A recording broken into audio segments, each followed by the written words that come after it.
নমস্কাৰ বন্ধু বান্ধৱীসকল, আপোনালোক সকলোকে মোৰ চেনেললৈ স্বাগতম জনাইছোঁ। আজি আপোনালোকৰ বাবে লৈ আহিছোঁ প্লাম বগৰী আচাৰ বা আহোম বগৰী আচাৰ। এই আচাৰনো মই কেনেকৈ বনালোঁ আহকচোন ভিডিঅ'টোৰ মাজলৈ যাওঁ। যদি ভিডিঅ'টো চাই ভাল পায় তেন্তে লাইক কমেণ্ট শ্বেয়াৰ কৰিবলৈ নাপাহৰিব।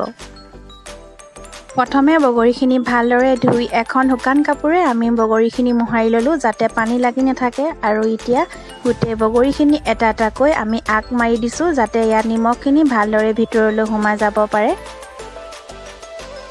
আৰু ইয়াত এতিয়া নিমখ দি দিছোঁ আৰু দিছোঁ হালধি 1 চামুচ। এতিয়া ভালদৰে আমি সানি ল'ম।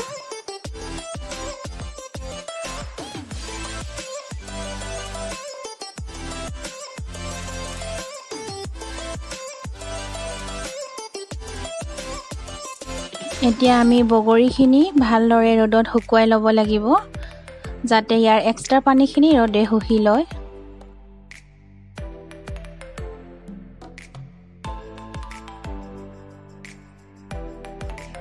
এতিয়া এখন কেৰাহী ভালদৰে গৰম হোৱাত আমি বগৰীৰ পৰিমাণ অনুযায়ী তেল দি দিছোঁ।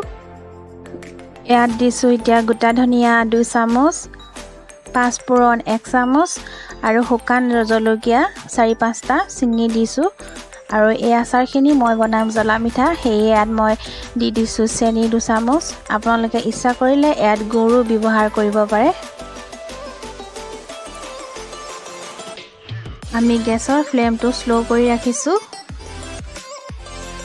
আৰু এতিয়া এড কৰি দিম আমি বগৰীখিনি। এতিয়া আমি গেছৰ ফ্লেমটো মিডিয়াম কৰি লৈছোঁ। বগৰীখিনিত যাতে তেল আৰু মছলা ভালদৰে লাগিবৰ বাবে এখন হাতাৰ সহায়েৰে আমি বগৰীখিনি লৰাই দিম আৰু এনেদৰে প্ৰায় 5 মিনিট সময় মিডিয়াম ফ্লেমতে বগৰীখিনি অলপকৈ লৰাই ভাজি থাকিম। আৰু ইয়াত এড কৰি দিছোঁ অলপ নিমখৰ পৰিমাণটো চাই ল'ব যিহেতু আমি আগত নিমখ ব্যৱহাৰ কৰিছোঁ। এয়া আমাৰ ৰেডি হৈ গ'ল আহোম বগৰী আচাৰ বা প্লামৰ আচাৰ। আজি এই ভিডিঅ'টো চাই যদি ভাল পায় তেন্তে এই ভিডিঅ'টো লাইক কমেণ্ট আৰু শ্বেয়াৰ কৰি দিব। আৰু যিসকল মোৰ পৰিয়ালৰ নতুন সদস্য তেওঁলোকে মোৰ চেনেলটো ছাবস্ক্ৰাইব কৰি দি কাষতে থকা বেল আইকনটো প্ৰেছ কৰি দিয়ে যেন।